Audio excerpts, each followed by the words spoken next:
There's one more concept with respect to functions called nested functions. We all know nested classes. We learned that in Java, right? We know nested if else statement. We know nested switch case. So what is a nested function? A function within a function. Function within a function is allowed. Say I can declare a function like this, function, outer function. And within this outer function, I can have a function called inner function. So I can have a function within a function. Let's say the inner function just says it's an inner function like that. So this is the inner function. What outer function does is it console logs it's an outer function.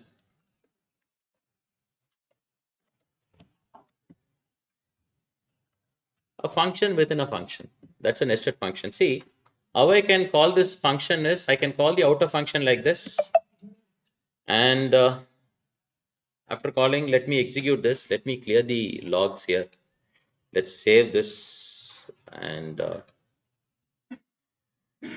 my god, let me save this, execute this. So it's an outer function. We are able to call the outer function. How to call this inner function? Let me call the inner function here outside. Then I will get an error. If I call the inner function like this, I'm going to get an error. It's a reference error. It doesn't recognize what is this inner function. So how to use this inner function? An inner function can be called from only within the outer function. So I can call this inner function something like inside the outer function, I can call the inner function. An inner function is accessible from within the outer function, but you can't call it outside directly like this. You'll get a reference error. So now when I call this outer function, let me clear this console, Control S and Shift Alt N. See, it's an outer function, it's an inner function.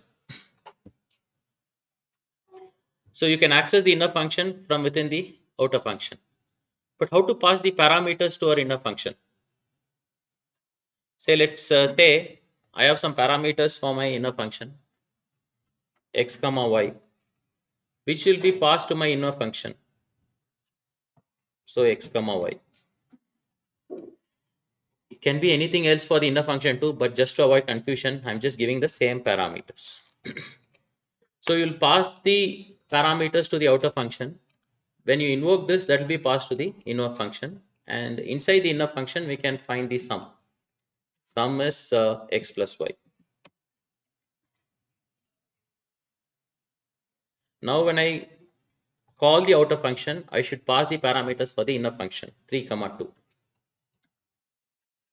And let me run this 5.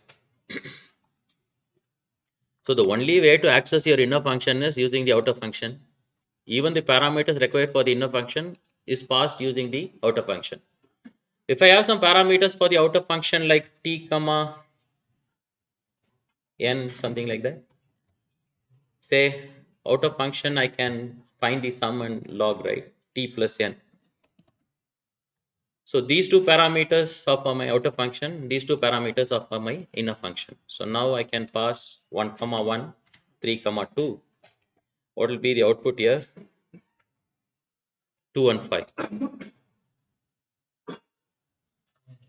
So again, this is possible in JavaScript, that is nested functions. You can have any levels of nesting, but I will not go with more than 2 levels of nesting.